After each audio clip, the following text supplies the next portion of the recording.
नमस्कार, मैं one world vastu certified vastu grand master Kartik Mukherjee आज आप सभी के साथ वास्तु के एक बहुत ही इम्पोर्टेंट टॉपिक पे बात करना चाहता हूँ, जो कि है selection of ideal land as per vastu. ये एक बहुत ही इम्पोर्टेंट टॉपिक क्यों बनता है? क्योंकि जब कभी कोई एक नॉर्मल पर्सन या कोई बिजनेसमैन कोई भी लैंड परचेज करने के बारे में सोचता है तो उसके मन में कई सवाल रहते हैं, बहुत सारे डाउट्स रहते हैं कि मैं एक बहुत बड़ा कैपिटल, बहुत बड़ा अमाउंट ऑफ मनी इन्वेस्ट करूंगा, बिजनेस चलेगा नहीं चलेगा, प्रैक्टिकली मैं सब कुछ कर लूंगा, मार्केट में 10 कॉम्पिटिटर्स हैं सेम काम कर रहे हैं, मैं प्रैक्टिकली तो मार्केटिंग कर दूंगा, ब्रांडिंग कर दूंगा, लेकिन क्या उसके बाद भी मेरा होटल चलेगा? क्या उसके बाद भी मेरा रिजॉर्ट चलेगा? मैं प्रैक्टिकली जो एक्शंस ले सकता हूँ उसके बाद आगे मुझे कौन सपोर्ट करेगा? इस कारण से अगर लैंड रूट लेवल पे अगर लैंड ही सही तरीके से सेलेक्ट की जाए एज पर वास्तु, तो देखा जाता है कि आपके एफर्ट्स में आपको वो सपोर्ट मिलता है जिससे आप ऊंचाइयों को छूते हैं। इसलिए इसमें सबसे पहली बात क्या देखी जाती है, जैसे कि आप यहाँ पे देख रहे हैं कि सबसे पहले पर्पस ऑफ लैंड पता होना चाहिए। आप एक ज़मीन खरीदें, घर बनाने के लिए हो सकती है, ऐसा होटल बनाने के लिए हो सकती है, रिजॉर्ट बनाने के लिए हो सकती है, लेकिन आपको अगर पर्पस क्लियर नहीं है तो आप लैंड कैसे परचेज करेंगे? एग्रीकल्चरल लैंड होती है, रेजिडेंशियल लैंड होती है, तो सबसे पहले अपना पर्पस फिक्स करें कि आपका पर्पस क्या है। Next, facing of land. Facing of land को लेकर के लोगों को इतने मिथ्स हैं कि वास्तु, एस्ट्रोलॉजी, ये सारी चीज़ें ऐसी है कि साउथ के फेसिंग वाला हम मकान नहीं लेंगे, साउथ के फेसिंग वाला प्लॉट नहीं लेंगे, साउथ फेसिंग वाला हम ज़मीन नहीं लेंगे। क्यों नहीं लेंगे पता नहीं, लेकिन अच्छा नहीं होता। क्यों अच्छा नहीं होता ये उन्हें नहीं पता। नॉर्थ फेसिंग का ले लेना चाहिए, सब अच्छा हो जाता है, करेक्ट है, लेकिन इसके पीछे लॉजिक भी है। साउथ फेसिंग के अगर कोई भी लैंड आप परचेज कर रहे हैं, उसकी रजिस्ट्री आप फीमेल के नाम पे करा दें, बहुत फलित होगी, इतनी फलित होगी कि आपको जो रिजल्ट्स नॉर्थ देगा उससे भी अच्छा फलित कर जाए। नॉर्थ की ज़मीन लेनी है, मेल के नाम के ऊपर रजिस्ट्री करा दें उस ज़मीन की, वो बहुत अच्छे रिजल्ट्स देगी। तो इसलिए फेसिंग को लेकर के लोगों को जो मन में एक मिथ है कि वास्तु के अनुसार साउथ अच्छा नहीं होता, वेस्ट अच्छा नहीं होता, ऐसा कुछ नहीं है। उसमें मेजर देखा जाता है कि द्वार कहाँ से आ रहा है, उसकी एंट्रेंस कहाँ से आ रही है। अगर एंट्रेंस अच्छी है तो फेसिंग आपकी डिपेंड नहीं करती है। फेसिंग से हमें केवल इतना सा है कि अगर साउथ है फीमेल को करा दो, नॉर्थ है मेल को करा दो, फेसिंग तो सूट हो जाएगी। नेक्स्ट एक पॉइंट, बहुत ही important point, environment of the land. अक्सर क्या होता है कि जब हम लैंड खरीदते हैं, किसी डीलर ने दिखाई, किसी ट्रेडर ने दिखाई, हमने लैंड देख ली, उसने बोला अच्छी है, हमने देखा, घूम फिर के आए, पूरी लैंड अच्छी लगी, पूरी लैंड देख ली और पसंद कर लिए, डील करने चले जाते। लेकिन ऐसा नहीं करना चाहिए। एनवायरनमेंट से क्या मीनिंग है? आपने अपनी लैंड देख ली, अपनी पेरिफेरी देख ली, उसके आसपास भी देखें कि उसके आसपास क्या है। हो सकता है उसके पास से कोई सीवर ट्रीटमेंट प्लांट जाता हो सकता है उसके पास से कोई ड्रेनेज जाता हो सकता है उसके पास से कोई नाली जाती हो सकता है कि वो एग्रीकल्चरल लैंड हो और आप रेजिडेंशियल पर्पस के लिए ले रहे हो। तो इसलिए एनवायरनमेंट देखना क्यों ज़रूरी है? हो सकता है एज पर वास्तु आपने बिल्कुल परफेक्ट लैंड चूज कर ली, लेकिन पास में जस्ट आपसे जुड़ी हुई जो ज़मीन है उसके कोई दोष होते हुए आपके ज़मीन में वो दोष आ जाते हैं। इसलिए उसको ध्यान में रखना बहुत ही ज़्यादा ज़रूरी है।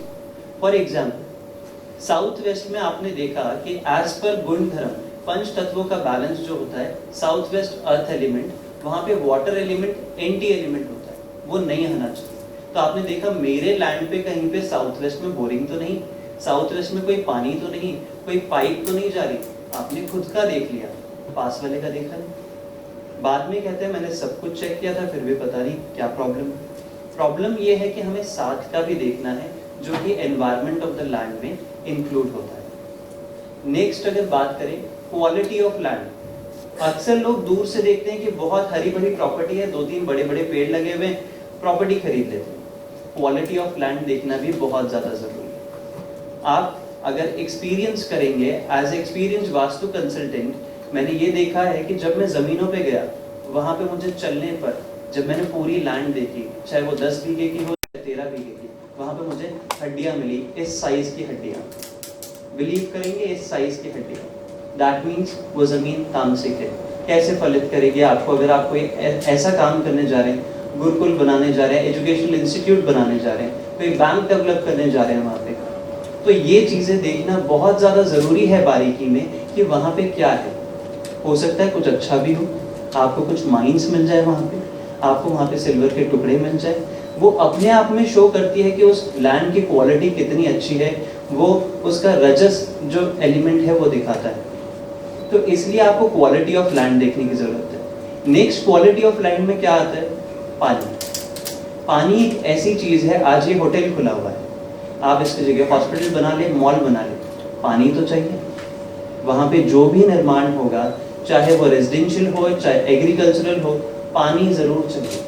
अगर ज़मीन में पानी नहीं है तो आप कितनी पानी की टैंक मंगवाएंगे, आपको वहाँ पे पानी चाहिए। अब ये देखे कैसे, हम फार्मर्स हैं नहीं, इंट्यूटिव अगर आप नहीं हैं तो कैसे चेक करें?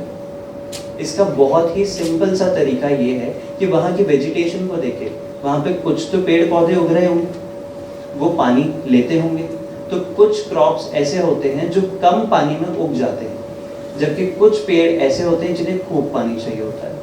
अब आप लोग बोलेंगे इसके लिए हम क्या बायोलॉजी पढ़ने जाए या फिर बॉटनी पढ़ने जाए? नहीं, सिंपल सा तरीका है। वहाँ पे कोई भी बड़े चौड़े तने वाला पेड़ ढूंढे आप उस प्रॉपर्टी में, उसकी एक टहनी को तोड़े, उस टहनी को बीच में से तोड़ के देखें, अगर वो गीली है दैट मीन्स वहाँ पे पानी है। क्यों? एक पेड़ अपने जड़ों में से पानी खींचता है ऊपर की तरफ और पूरे पेड़ में सप्लाई करता है। अगर टहनी गीली है इसका मतलब जमीन में नीचे पानी है।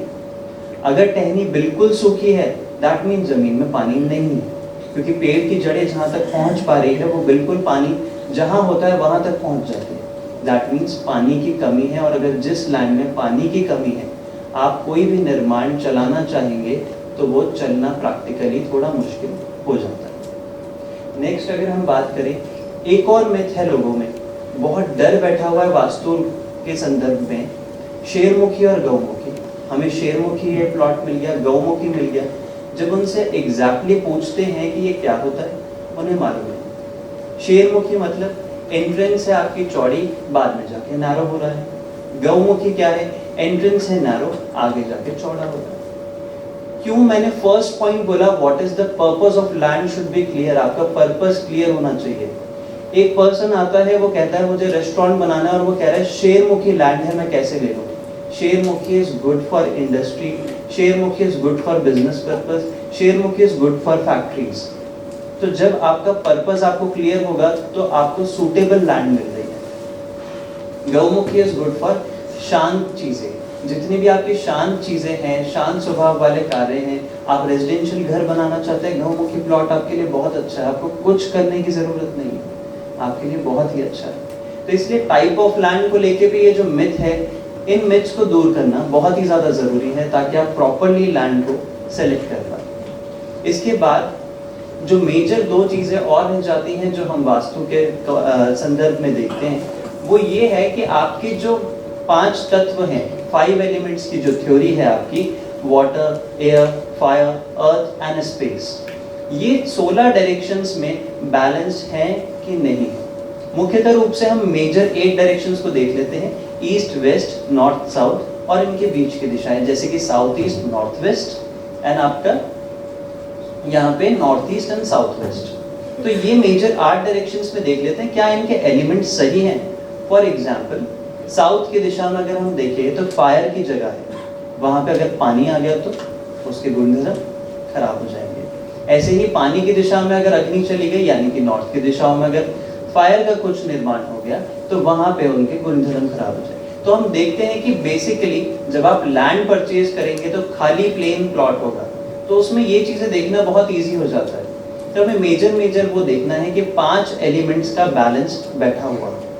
उसके बाद लास्टली जो एक चीज़ रह जाती है वो है मेजर एंट्रेंस, कि आप उस पूरे प्लॉट पे जो भी निर्माण करना चाहते हैं उसका मेजर एंट्रेंस क्या बनाएंगे। वो मेजर एंट्रेंस डिसाइड करेगा कि आपको कैसे रिजल्ट मिलते हैं। इसी कारण से वो बोला जाता है मुख्य द्वार, कि मुख्यतः उसके गुणधर्म आपके बिजनेस में रिफ्लेक्ट होंगे।